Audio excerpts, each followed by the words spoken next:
All right, welcome everyone. Going to give folks a few moments to join and then we'll go ahead and get started.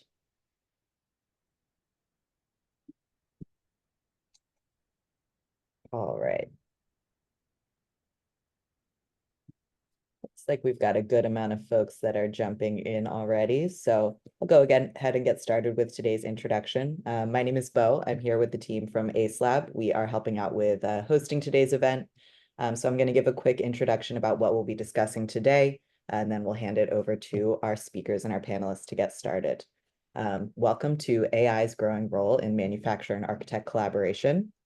Acelab's platform is all about manufacturer and architect collaboration, so we're really excited to bring you this discussion. And if you are interested in learning a little bit more about our platform, there's going to be a quick post-event survey where you can sign up for a free demo with Acelab's team. We have an amazing group of speakers and panelists that are here with us today. First, we're going to hear from Dave Lamont. Dave is the former CEO of Revit and the current executive chairman at Acelab. He's going to share about technology's role in design decisions, materials management, AI, and beyond. And after that, which will be about 15 minutes, we'll move into a panelist discussion on leveraging AI and emerging technologies in manufacturer-architect collaboration. This will be moderated by Paul Torbath, who's the EVP of Zonda. We've got a really great group of industry experts who are here to share their insights. We have Linda Potter from Homan & Barnard, Mallory Cowell from LP Building Solutions, Dario Babic from Guardian Glass, and Adam Gale from Superlative Design. After the panelist portion of today's webinar, we should have some time for Q&A. So feel free to drop any questions in the Q&A or in the chat throughout the presentation so we can get to some of those live. And if we don't get to your question live, we'll have a record of that. So someone from this panel can reach out to you after if we need to follow up with you. All right, without further ado, I would love to hand it over to Dave to get started with the first portion of today's webinar.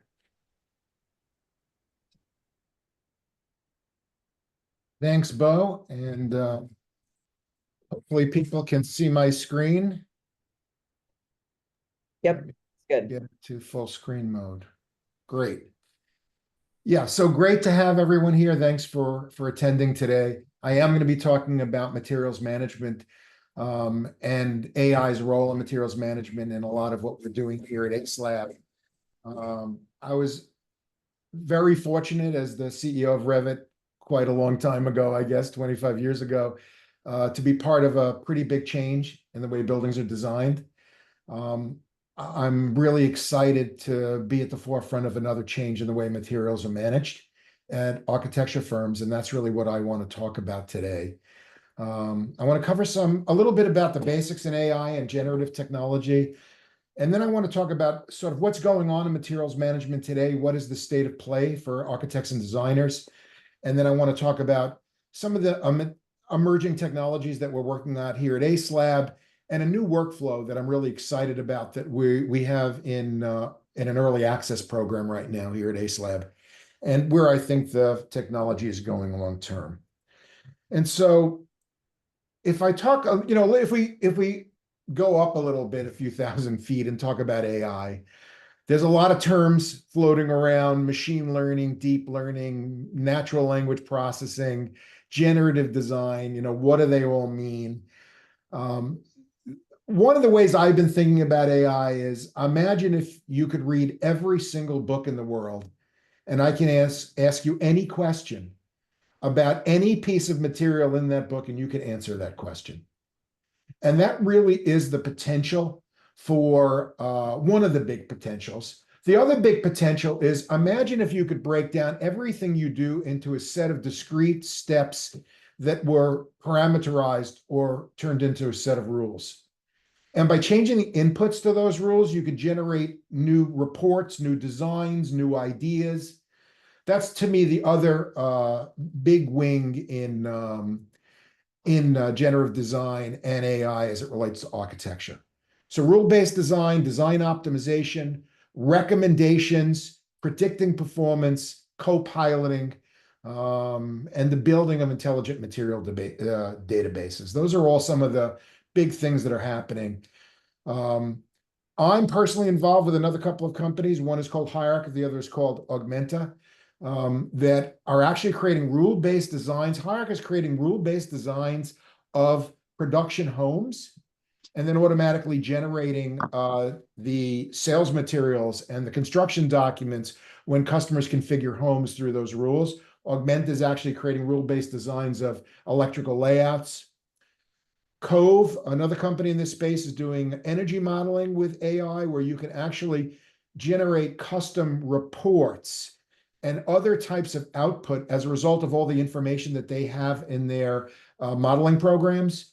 Veros is a program that would allow you to visualize high-end renderings with different types of approaches and moods automatically.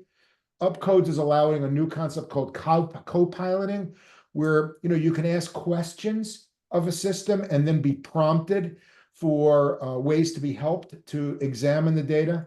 A company called Toggle is looking at documents and automatically extracting takeoffs through a set of rules. And obviously, I'm a little partial today. We'll be talking a lot about Acelab and how we're using AI to make material selections and recommendations. So let's talk about materials management, which I think everyone on the call, whether you're a manufacturer, or you're an architect or a designer, cares about.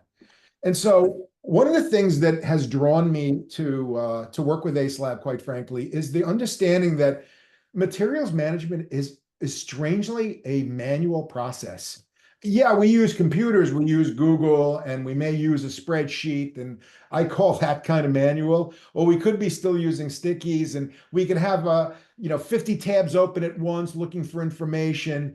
But very few firms have really been able to organize the structure of their information so that everyone in that firm can access the information and find it when they need to make material decisions on a project in a very organized manner.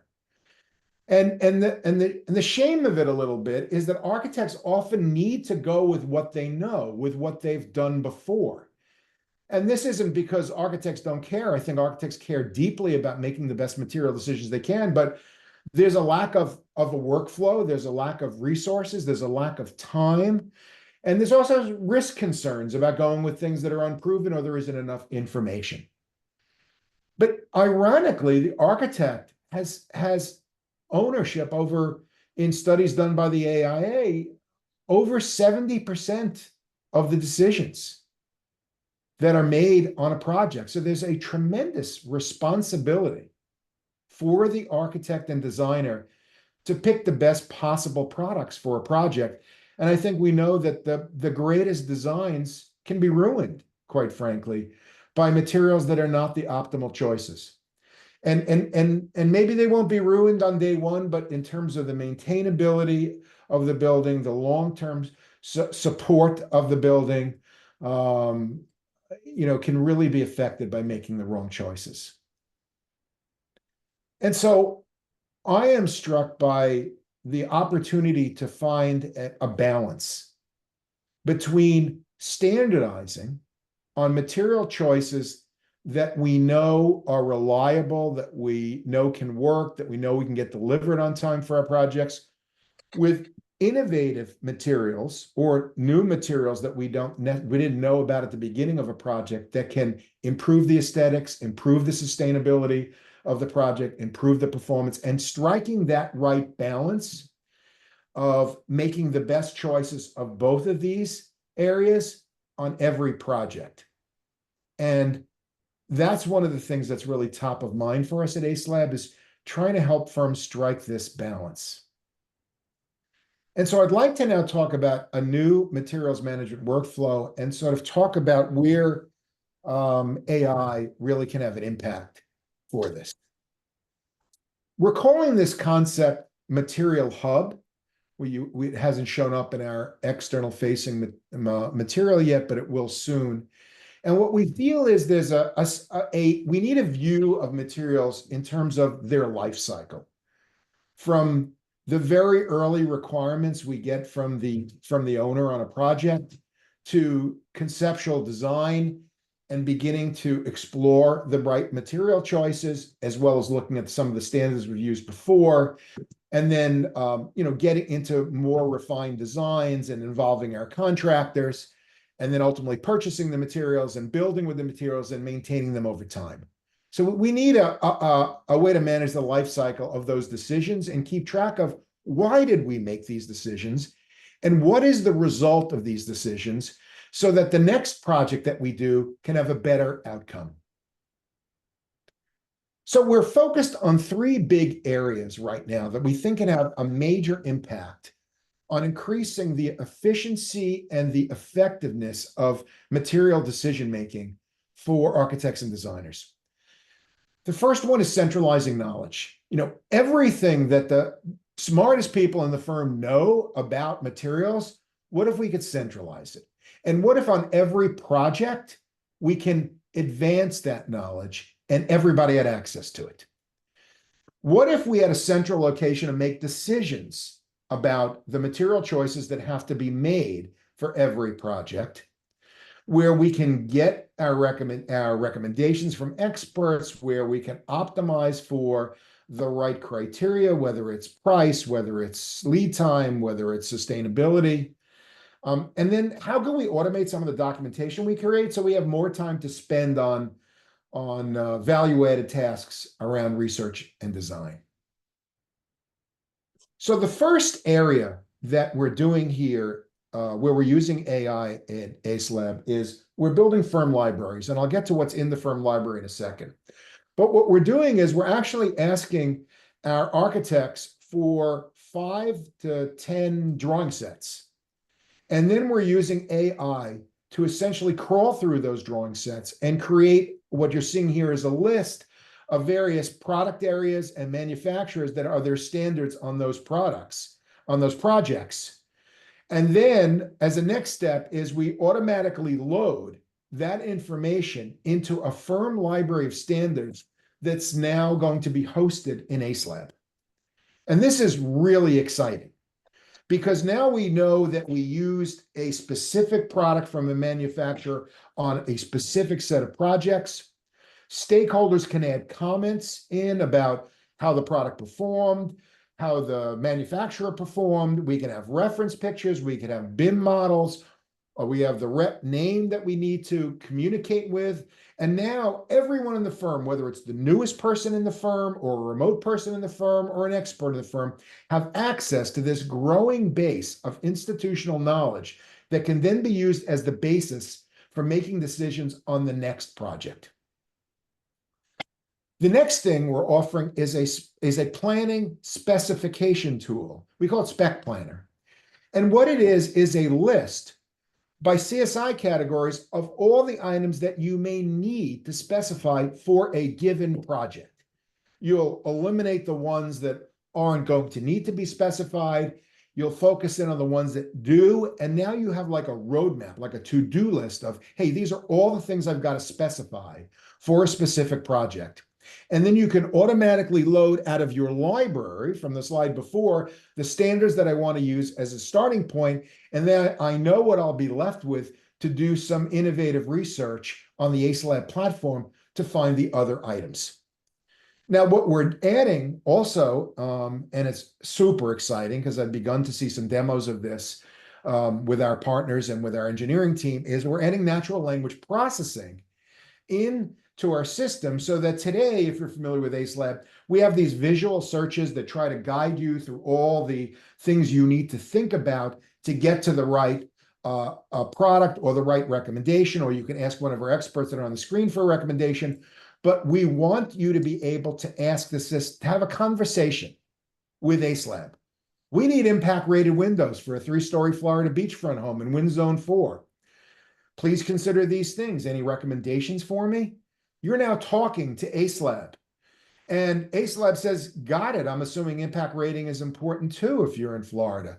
And now here are 3 recommendations that we can give you, and you can further optimize those choices for cost or aesthetics or thermal performance or ease of installation. And so this ability to, hey, which of these windows that you've chosen meet Miami-Dade? Or what are the certifications on these windows? Or what's the R factor? All these questions now in a conversational way will allow you to interact with this comprehensive technical database we've built in a way that really speeds the time for you to find the right product for your project.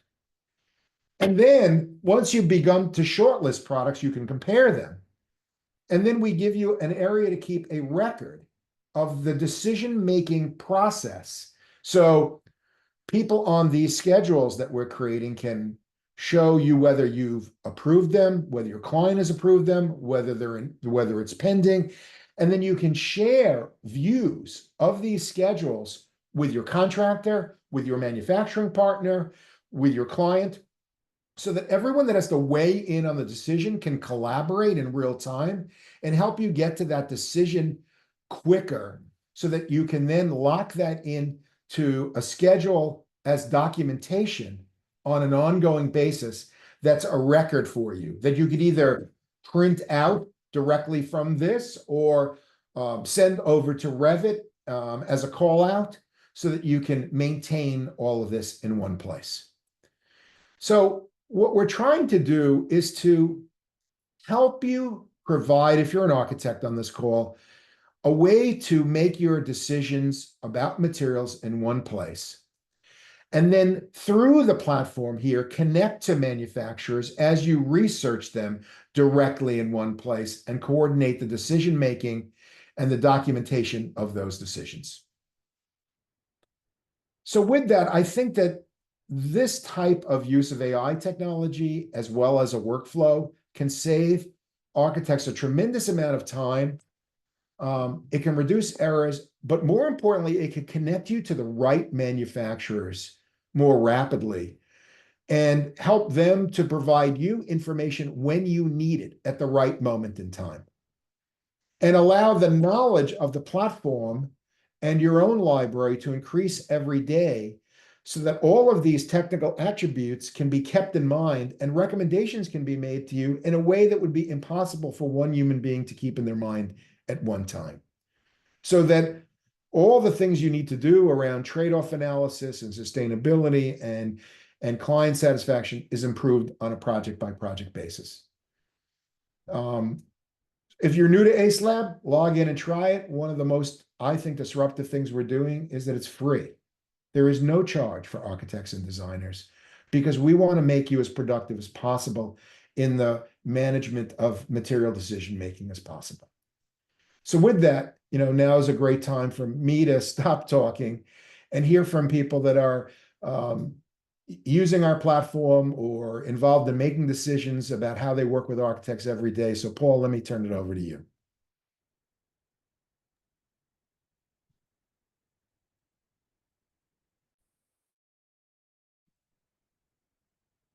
Great. Thank you, Dave. And good afternoon, everybody. So I think incredible background, very informative. And this is an area that I think most of the people on the webinar today are trying to understand better. So AI technology is certainly a place that is new for all of us.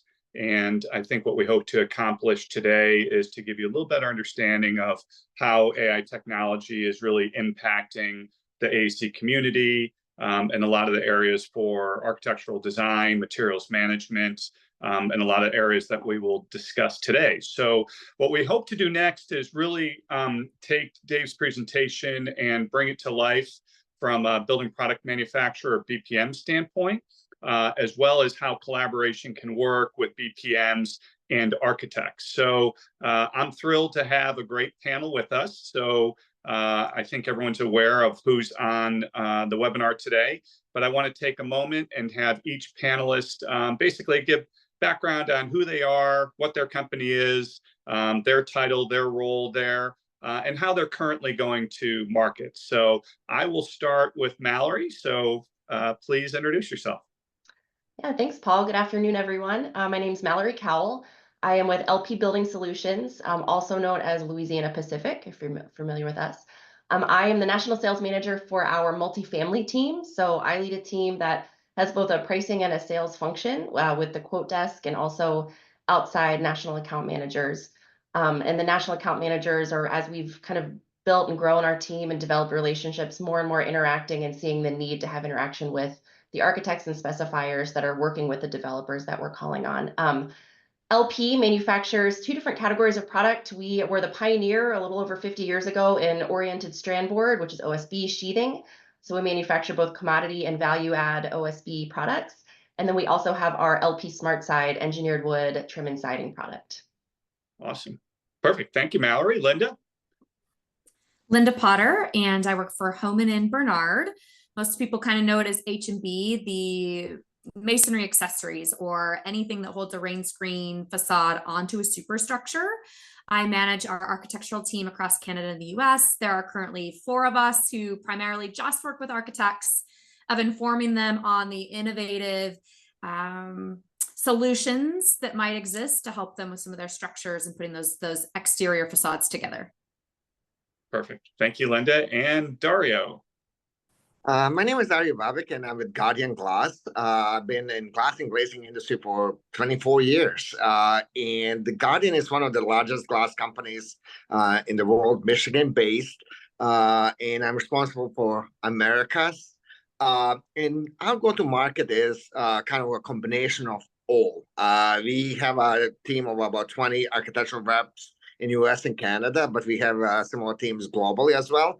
But also we want to be connected with the architectural community to every tool that the architects are using. And we have tried probably every possible tool out there, whether through either spec connections, various spec connections, or different tools that are out there. And so we want to connect with as many people as possible via, touching them in some way, electronically or meeting in person. Perfect. Thank you, Dario. And then to keep us honest, we have Adam Gale. So Adam is our lone architect specifier on the panel. So typically we like to have a good 3-to-1 ratio so the BPMs and suppliers can gang up on Adam and the architects a little bit. But Adam, do you want to tell us a little bit about your background and your firm and how you collaborate with manufacturers and suppliers? Absolutely. And yes, thank you, Paul, for making sure that the balance was appropriate here. But I am Adam Gale. I'm a licensed architect, interior designer, and realtor based out of Gainesville, Florida. I'm with Superlative Architecture and Development. I'm the principal there. And really, I come from a pretty traditional architecture path, did a lot of higher education, a lot of public work, do work with childcare, healthcare, hospitality, kind of a little bit of everything, not a whole lot of single family residential, but even some of that. And recently, we've kind of rebranded. We were part of a development group, and we've been pulled out of that development group. And on our own, we are looking to sort of break the traditional mold of an architecture firm and do a little bit of development work ourselves. And so we are always very curious to know what is going on in the materials world, how that can help inform our projects, working with public institutions all the way to developers and single family. There's a very wide range of materials that are appropriate for whichever project you're working on. And so we want to make sure we're constantly sharpening all of our tools, and we've got the best tools and tool chest available to us. So real pleasure to be a part of this group today. Thank you. Awesome. And you're so modest. I know you're very active with AIA as well. Do you want to tell us about your new role as well? Sure. Well, at our past AIA Florida convention, I was elected to be president for 2026 for AIA Florida. So I will kind of put the caveat out there that I'm speaking on behalf of myself and not the AIA here today. But yes, thank you. It's a privilege to, be representing the architects of Florida in the future as we move forward too. Awesome. Well, congratulations. Well deserved. Thank you. So I think, when Dave was going through his presentation, he had a couple slides in there that really jumped out at me. And there's this one that has sort of the specification that's tied to sort of a standard spec versus innovation. And I think that, a lot of architects, as they're designing their projects, it's easy for them to kind of fall back on sort of what they know well and what they do, and probably desire to have some innovation in their design, but often it's sort of a challenge. So I want to ask the suppliers and the BPMs on the panel today, can you think about success stories about how you are able to collaborate with architects to maybe move them off a very comfortable standard spec and get them to do things a little bit more innovation that probably use maybe better materials, new materials? So Mallory, I'll start with you. Sure. Yeah, one of the success stories, part of it a little bit was luck, a little bit was unique, but we recently worked with a multifamily developer, and we did have the benefit of this developer being vertically integrated. So from the design build process all the way through up, and they're not the installer, but pretty much up until the install, they're vertically integrated. And so had not really known much about our products before. We do look at AEC a little more regionally, so it's kind of up to up until now, our local sales teams to kind of do the AIA work, to get the lunch and learns. And so we had the opportunity with the purchasing team to bring an AIA presentation, kind of bring every piece of the puzzle to the table, presented to the in-house architect and design team, presented to purchasing, presented to pre-con, kind of all at once. And so it's kind of the best case scenario and getting in front of all those groups at one time. You're really just educating on what the products are for the first time. So when I loved having that group all together, because I do feel like sometimes in isolation, your architects will ask a specific question, but then pre-con was able to come in and kind of ask some questions from their lens, kind of what concerns them. And so everyone kind of brought all their concerns together in the same space. And I am pleased to say that we're now moving forward with a kind of a national program with this developer. And probably the best success story on that is that the lead architect is about to put our product on her own personal home. So I'd say that's probably the best case success story. But it really was having all those voices in the room, and that is a challenge. And so that's why we're so interested in, how can we use technology? Is it Acelab? What is that? So we're not always going to get that everybody in the room, as we all know. So that is a success story from the, hey, this worked lens, but really also highlighting this isn't going to happen every time. So yeah, awesome. No, that's great. And it's great testament that the architect uses on her own home. You've got the you're good. Yeah. Dario, you've had such an incredible career, working in the glass industry, currently at Guardian. And I think you used a phrase once when we were chatting about copy and paste specs, which I think is very common. So can you share some examples, for the attendees and the audience about how do you get away from that copy and paste spec and actually get to a place where, innovation and great design can be achieved? I really have spent lots of time thinking about that. That's kind of why I wake up in the morning. How do I can change it? Because there's so many of the specs. There are, in the US and Canada, there are over 530,000 registered architects. And how can we touch all of those architects in some ways? So some of the ways really is forcing the architects, and when I say it, not us as a company, but often energy codes are the ones that force architects to look for other products to put in their specs. For example, if the energy codes for lower solar heat gain coefficient changes as ARCH tightens their codes, that helps us move in that direction. That often leads to a call with an architect and the design team to change the spec because of the codes.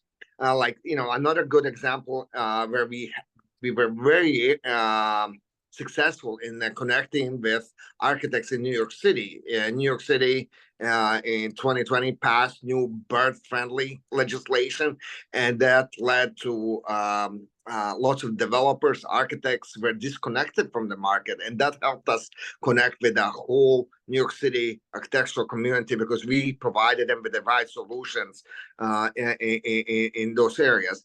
But still, just this week, I was in architectural firm, major architectural firm, top 5, 10, and I saw their copy paste spec, and that spec, their master spec, still has manufacturers that have been out of business for 4, 5, 6 years. And this particular project was on the west coast of the US, and I actually had to connect with local office, go through their main office where the specifier is, and that kind of need to connect with the specifier and tell them, it's time to change the spec and get those companies that are no longer in business go. Yeah, no, that seems a very reasonable request. Linda, have you experienced similar success stories in terms of working collaboration? Because what I want to eventually get to is how do we replicate that? How does it happen more often? So I think, and that's where maybe technology can help us. But what's one good story where you've seen some good success with collaboration? So some of our best ones are when we are working on a project or brought in on something that's design assist or something that already has a contractor that's either helping just on the design side or actually part of that construction team with a CMIR or something like that, has been useful because we're coming in from the contractor side, looking at and saying, how do we do this in a simple way, but in a mindful way of what we're trying to achieve? Usually it's thermal efficiency or something that might have to change the way that we've always designed. I like to say, like, we can't keep designing buildings or building buildings the way we've always done them when they have to perform different. We have to make changes. And we've got to have real people talking about real projects that are happening, because I just don't think you can put all the information that you have in your mind that you've experienced in one space. Like, you've got to get people talking together in one spot.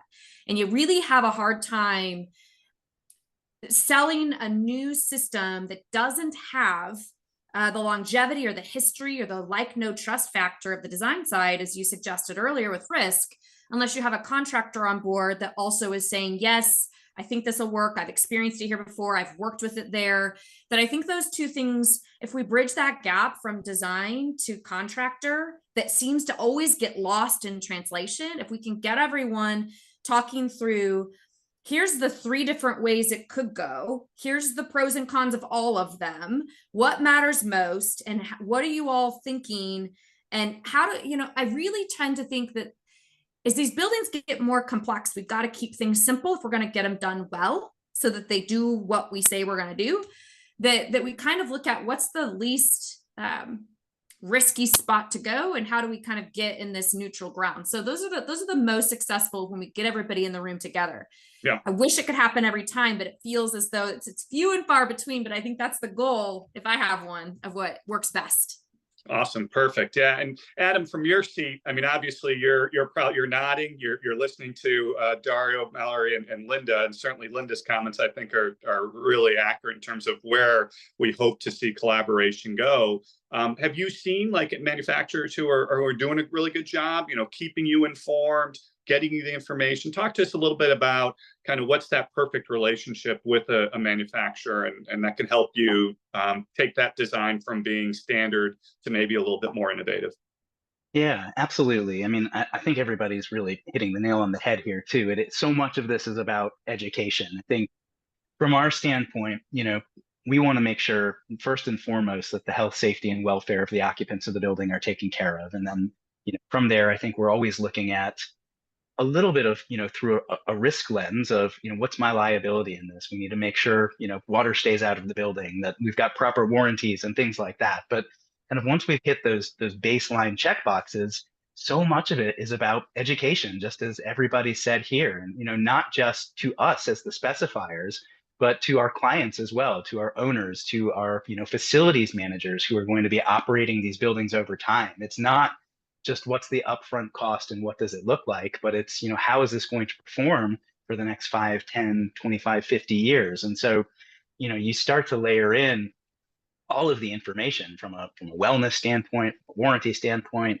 from technical specifications, that really piles up. And so I think, just as Linda was saying, how do we simplify that to something that we can take to our clients and, not just sell them on, hey, we want this in your building, but this is why we're making these decisions. And these are, the 3 or 5 most important things. And we really need your buy-in on this and your understanding. And so, you talk about that relationship. I think a lot of times we as specifiers get great education. People will come in, we'll have lunch and learns. We see people at our conventions. There's a lot of educational content for us, which is great. And I think it is both, our, as well as the reps' responsibility to take that education and bring it out to our clients, to the people who are in the buildings day in and day out. So I think that's where I see the future of communication going and collaboration going. Is we already do have a lot going on behind the scenes. Now, how do we take that, clean it up, and kind of put it out forward facing for everyone? Yeah, no, and I sort of see that that education that you referenced a couple of times, that's so important. How do we make that education omnipresent, right? So you think about, you can go to the AIA convention this past June in DC.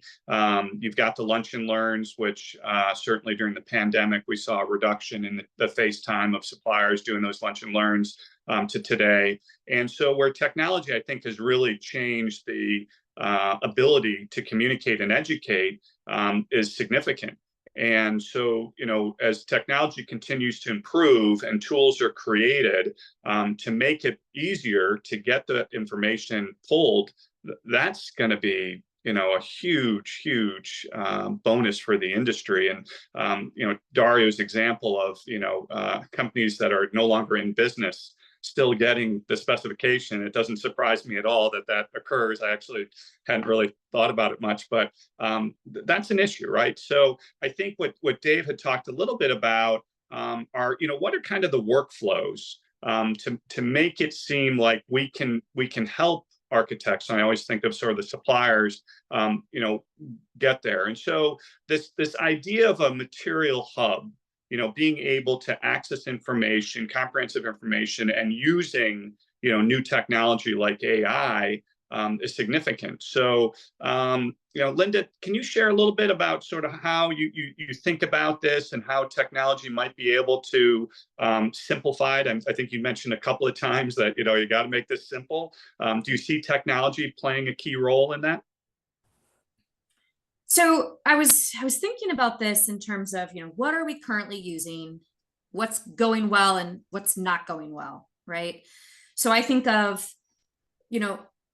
an old way of doing things is, opportunity to look at Dodge and looking at Spec Like, or using CRMs to capture communication on the front end to pass it along to maybe to construction, or using LinkedIn marketing so that you're marketing to specific people that might want to know what you want them to know, or utilizing platforms like Acelab and all these different ways of doing it. Because I think the name of the game just continues to be, how do you be seen and thought of by the design team when they're working on a project where what you have might be relevant? And the old way of doing things has been, we just reach out and hope we catch you when you're working on something relevant, or we do these lunch and learns and we do all of these things. You post on LinkedIn, you try to be top of mind, but how do you leverage a material hub where you have the things on there and they come to you, they see you, and then they can reach out to the person that they know can help them? Because I think it's always been that it's people to people that I know and trust. And materials, if I want to try to innovate, I still want the materials that are new to be vetted in some way so that I can trust what's there to be something I can risk with. And so what I like about this material hub concept is this idea of Acelab is doing that vetting. It's not just every new material that comes out that comes up with this new product of, I'm going to make CMU block out of hemp. Like, how do we know if it actually can meet code? Like, you need some of this credibility happening behind the scenes. So as an architect is looking at and trying to look at something different, the resources they have access to, they know they can trust what's there. I think that's going to be critical as we introduce new things along the way, until we can connect the people to people. And that just tends to be, I think that's going to continue to be one of the things we ask ourselves, is how do we know the people we need to know as we put these buildings together? Yeah. No, thank you. That's great. Mallory, from your seat, so it's sort of maybe continuing what Linda's thinking, because I love some of the imagery that's in Dave's deck of, the old black and white image of like the material samples that are all stacked up, and who knows if they're organized properly. And, certainly my experience in the media world of print media, unfortunately, as soon as you print something, unfortunately, it's out of date. So catalogs, magazines, information, suites, whatever it is, not the best approach. So what are some of the things that LP is doing to be able to get that information, simplify it, make sure that, the architects have the information that they need so that they can do all the things about, health, safety, and wellness, so that they can figure out what the risk factors are. They can think about performance, because those are all things I'm sure Adam is thinking about every time they're specifying a product. So help us understand, is LP doing some things that are helpful? It's a great question. And it's funny, I love that image, because it's like we've all seen that closet where it's just full of the samples and the paint chips and all things from. And I also love the comment on something that was spec'd 5-10 years ago, that's no longer in existence. Because I was thinking of, from the Material Hub, one of our biggest challenges is that I think Dave had it on one of the slides, is an incomplete material library. And we're in the unique position where we make two, not totally different, but we impact a really significant part of the building envelope, from the sheathing aspect, subfloor, cladding. And historically, some architects only are familiar with one component of those two businesses. And so they're specifying one of our unique sheathing products and have no idea that we also make this engineered wood sustainable cladding product. Just, it's never been, they don't know, or they have an old version or something. So I will admit that we are on a journey to help rectify that conundrum. I kind of came into this panel really excited because, we've talked to Acelab. We're not using Acelab yet today, but I just see the opportunity for us to help connect the dots with a lot of architects who know our product, that's been around in the market a little bit longer, but have never been presented with the completely other category that affects a big part of the building envelope. So we are on that journey right now. And Paul, I loved your comment on take the education to our clients. I wrote that down because where we have done that, man, does it work so well. Big national architect firm that we've educated, builder that we've worked with, all that piece of kind of the value chain is speaking to each other, overcoming code challenges, answering questions. So that's just such an, I'm glad that you said that. Just, it's a good reminder for our teams to take that. But yeah, we are still on that journey, Paul, and I'm excited to introduce a little more technology and AI into the space. Yeah, well, I think it's fair, because probably we're all on that path, right? No one's figured this out. Everyone's learning, and that's why I think webinars like this are so important. If you put yourself in Adam's shoes, right? So, I mean, he's got hundreds of suppliers that he thinks about, and not to mention that a lot of the times he may have specified your cladding product, but it was unaware of your sheathing products, or vice versa. And so being able to educate, just other products and other solutions that are out there. And Dario, that probably plays a lot, I would think, with glass, right? I assume that there's probably a very comfortable level of glass specification that, I've done a building, I've used this glass, it performed well, I'm good, we're going to stick with that. But yet you probably know that there are, newer versions or different products that have now come out that perform better, but like trying to, educate the architect to say, I'm glad you like that product, but we've got something that's even better. How do you approach that? So what is that education? And are there tools out there that you're using to help support the architects? Absolutely. And, I mentioned earlier, from us as building products manufacturers, there are 530,000 of them, the architects, Adam. But on the other hand, if you look at the building product side, there are about 5,000 commercial products on our average commercial project. And for every product, there are on average 5 of us manufacturers. So Adam and the rest of you architectural community on this call, you guys get probably bombarded by 25,000 of us, probably some days more so than others. So with that you just think about sheer numbers. And I'm an engineer by degree and by heart. And so I look from an engineering point of view, how can we solve that?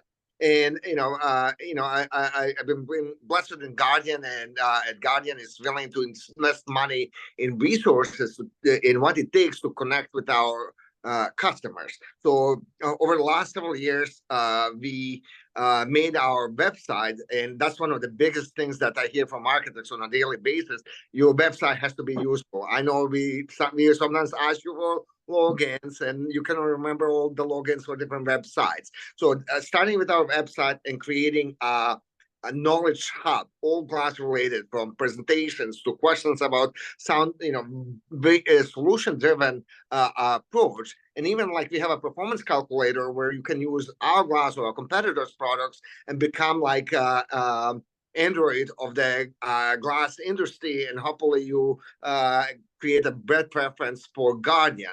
With that, we start with kind of cleaning our own house, and then we connect with everybody else in the industry, whether with our direct and indirect customers or other tool providers like Acelab that can help us bring that information that we spent decades accumulating to transferring it to architects, or having at least that brand new architect where she can come and look for that information and find it fairly easily. That's I think the the secret sauce, if you would, of all of this. Yeah, no, perfect. Thank you, Dario. And I do want to touch a little bit on AI as well. Dave did a nice job at the beginning of his presentation, just giving us a little bit of background, because it's a pretty intimidating term or technology that's out there. And I'm sure all of us have felt, and I remember when my son, who's in college, came back and said, "Have you heard of ChatGPT?" And I hadn't, and it just sort of came out, and he was showing me it a little bit. And, 2 years ago, that occurred 2 years ago. And now just sort of thinking about, like, how can you use it? And I would recommend everybody who's kind of on this journey and learning to start using a tool like ChatGPT, because it will just one part of the AI equation, but it will get you at least somewhat comfortable with it. And one of the things with machine learning is that the machines get smarter, right? So the more people use it, the more information that's in there, the better it becomes. And so I think that today, when we didn't have sort of this machine learning capability, we're getting to a place where the technology can now help us with specification. And so that's really powerful. So the more that we actually use these tools, the smarter they become and the better they'll be. So that's something that I just want to emphasize, that if you haven't gotten familiar with it, even search a YouTube video. What is AI? How to use ChatGPT? Just get comfortable with it. Adam, I'm going to turn this back to you and see, like, where do you kind of envision technology and AI leading? And I do like the idea that Acelab has with their their assistants, their specification assistants. So those are still humans. So we're not completely getting rid of the humans. Like, technology can help, but the humans will always be around. It will always help us. But help us understand, like, how you use technology and how you maybe envision AI and how that can impact your world. Yeah, absolutely. I mean, we're thrilled about the introduction of AI to our profession. I think it's just another tool that we can use, much like the jump from hand drafting to computer drafting to, using BIM models. And this is kind of the next evolution of that. And, to me, it's just going to take what we're already doing and allow us to do some of the more mundane things a little bit faster than we have. And that's going to give us time back to use our, design thinking, our critical thinking, to really truly solve the design problems of our projects and for our clients. And so to me, I look at it, how am I going to be able to save time and automate things that used to take a long time, and now I can reallocate that time to something that's a higher value to our firm. So I think you and Dave mentioned a couple different technologies. We're actively using ChatGPT and HyperWrite to help us write things. We use Midjourney a lot for charrette, just like generating images really quickly, get some user response. We use Veris to help us get to a more finished product based on what our simplistic Revit models sometimes are. And then, of course, even for presentations with Microsoft, with the Adobe suite, some really light generative design, and even there's a lot of custom GPTs in the GPT store now, and things as easy as like automating a spreadsheet. It's a time saver. So I see a lot of that. But then I also see, looking back kind of through the manufacturer's lens, is there like an Amazon Netflix model of this too, where, all right, we're using Acelab firm libraries, and they've, scraped some of our drawings, and we've built out a firm library, and we're building out some project libraries. But now, can they say, okay, you like this product? Have you seen, these three? You might be interested in this, coming up next, check out these ones. And so I think for us, it's going to open doors, to those products that Mallory's talking about. It's great that our OSB is in our spec, but the other products are not.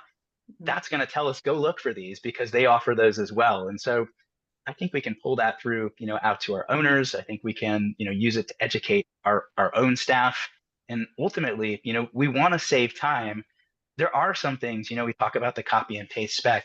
There are some things that we know have to be in a project. Some of our clients have design and construction standards, and those can't change. Sometimes there's a product that we know works, and it works for 80% of the project 100% of the time, and we don't want to change that. And so there are some pieces we don't necessarily need to rethink, but there are always pieces that we do. And there's, we want to be intentional about that. And I think integrating some AI into our processes allows us more time to go do that research. Oh, perfect. Yeah, no, and I agree. I think all technology obviously is just creating efficiencies. Worker productivity continues to increase, and just think over the past 30 years, what we've achieved. From the commercialization of the internet to mobile phone technology to AI. It's just data. It's just so much of it is just really changing how we work, how efficient we are. And that, I think, is certainly significant. So I want to do a quick time check. We're about 10 minutes left in this webinar. And Bo, I'm going to ask you, I don't know if there's any questions that have appeared, or how are we doing? Yeah, there are some questions here. And reminder for anyone who maybe hasn't submitted one, you can do that using the Q&A. But if it sounds good, we can start off with our first from Marco. So Marco asks, how can we start implementing passive house and living future philosophies into our designs and models? I'm thinking of Revit families with PHPP properties, ACH calculator, living building, pedals, tracker, etc. Perfect. Adam, you want to take a stab at that one, or is Dave still around? Dave might be able to answer it from a Revit perspective. Yeah, I mean, I'll take a quick stab because we do a lot of lead projects, and I'm well certified as well. I've not done a passive house, so part of this is probably beyond my expertise. But we do tag products with, hey, we know this will contribute to this certain lead credit, or we know this one may carry a lighter carbon footprint, and so when we're stacking things up as far as what's cost the life cycle, we're able to plug that information in, and some of that is done.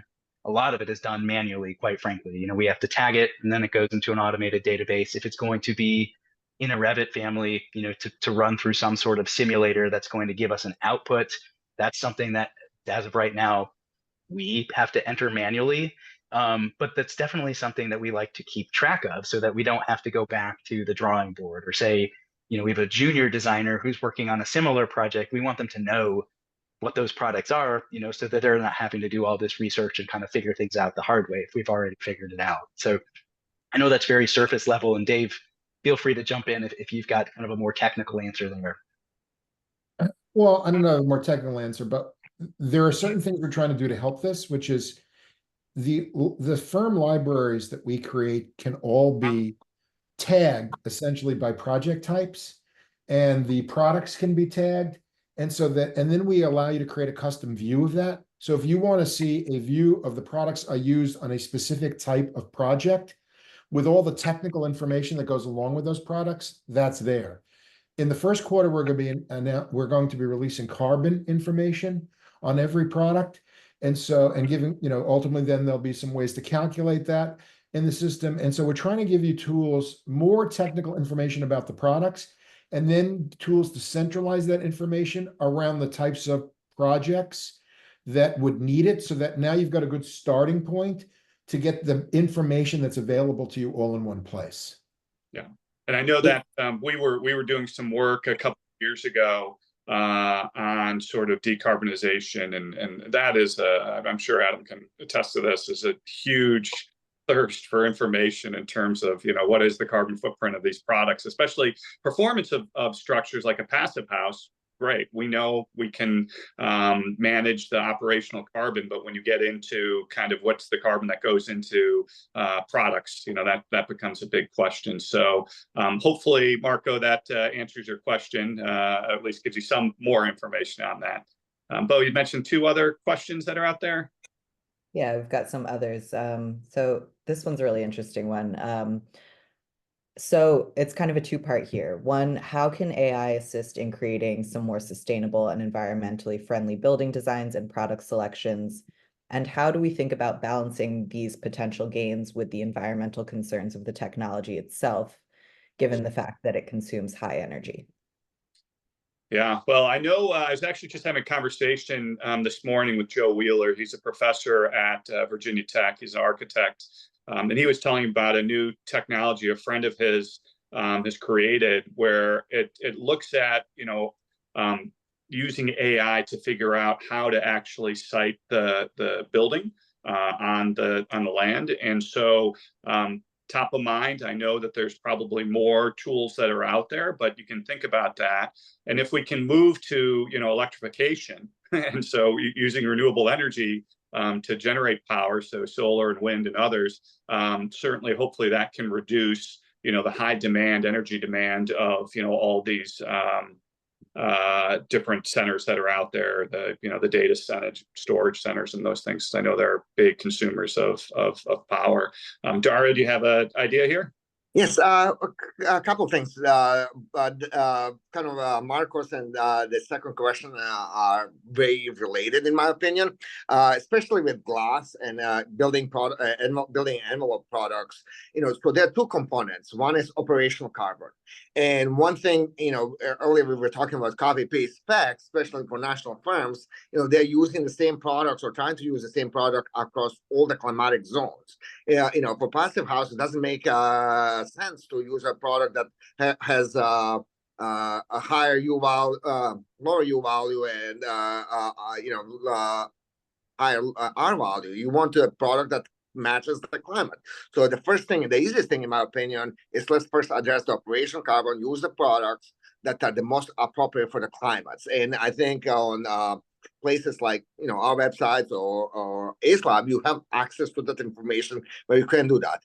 In addition, many of us manufacturers are providing you with EPDs, so we can provide you with embodied carbon as well. And I think having a database, centralized database, and manufacturers that have appropriate data for you as an architect and designer, the owner, to make the right decision is the key here. Perfect. Thank you. Bo, I know we only have 4 minutes, so we'll try to see if we can get maybe 2 more questions in here real quick. Yeah, that sounds good. All right. Looks like we've got one here. Sounds like the Acelab AI product selection tools would add a layer of separation between a manufacturer sales team and the architect. Does that give manufacturers pause in joining the network and uploading their products? Or is there a mentality of that level playing field that lifts all ships? It's a great question. I'm going to maybe throw this at Linda. I know you're using Acelab, so we can see what you think about it.